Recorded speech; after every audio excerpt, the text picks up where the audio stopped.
ជំរាបសួរនិងសួស្តីទៅកាន់លោកឪពុកអ្នកម្ដាយលោកគ្រូអ្នកគ្រូបងប្អូនសិស្សនិស្សិតជាទីស្រឡាញ់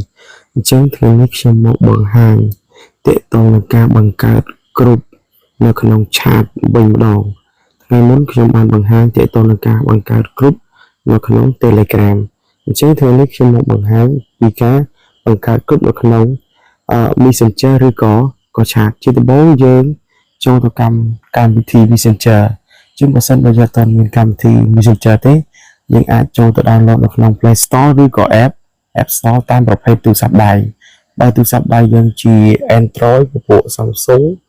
Oppo Vivo យើងអាច download លើ Messenger ពពួកទូរស័ព្ទរបស់យើង iOS យើងអាច download លើ App Store ជាដំបូងយើងចុចចូលកម្មវិធី Chat មកបាទ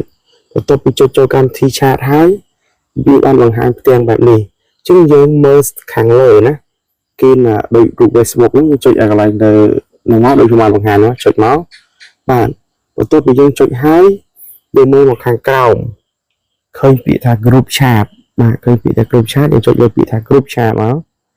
បាទបន្ទាប់ពីចុចពាក្យថា Group Chat យើងចាប់ផ្ដើម add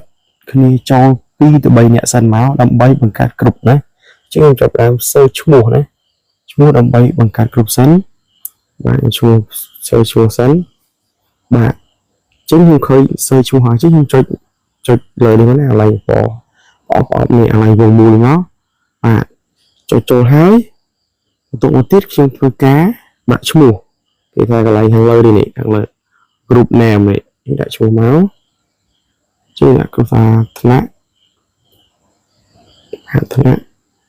ទី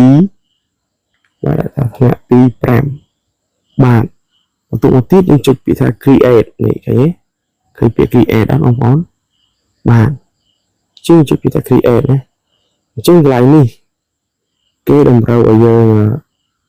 add ឲ្យបាន2ទៅ3នាក់យើង add មួយទៀតមកបាទ2ទៅ3នាក់ណាជាងបើយើង add តែម្នាក់ដូចនៅក្នុង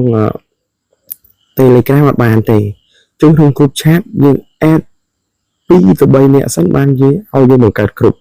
ជាងយើងចាប់ដល់ចុចពាក្យខាងលើនេះពាក្យ create មកបាទចុចពាក្យ create បន្ទាប់មកទៀតយើងបង្កើត group បានហើយណា group យើងគឺមានឈ្មោះថាថ្នាក់ទី5អញ្ចឹងនៅពេលដែលយើងបង្កើត group បានជាងបើសិនជាយើងចង់ add សមាជិកផ្សេងទៀតដែលយើងមិនទាន់បានបង្កើតដំបូងតែធ្វើដូចនេះជាងយើងឃើញមើលសញ្ញានេះមកចុចសញ្ញាពុញនេះមកបាទចុចសញ្ញាពុញនេះមកហើយយើងឃើញពាក្យ add នេះពាក្យ add នេះជាងចុចពាក្យ add នេះមកជាងយើងអាច add គ្នាយើងបន្ថែមបានទៀតណាសមាជិកដែលយើងចង់ add បញ្ចូលយើង add បន្ថែមអមនឹងចុចលើនឹងពុបទៅមកចុចពាក្យ add ណាជាងយើង add គាត់ទេណាជាងបើសិនជាយើងចង់ add យើងចុចលើកន្លែងមនុស្សរូបនោះ add នេះហើយនៅក្នុង group នេះយើងអាចមើលឃើញណាសមាជិក group របស់យើងហើយយើងអាច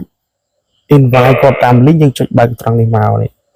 បាទតែបើយើងចង់ invite តាម link ទេយើង off link នឹងមកតែបើយើងចង់ invite ឬក៏ copy link ឲ្យគាត់គឺយើងបើកត្រង់នេះណា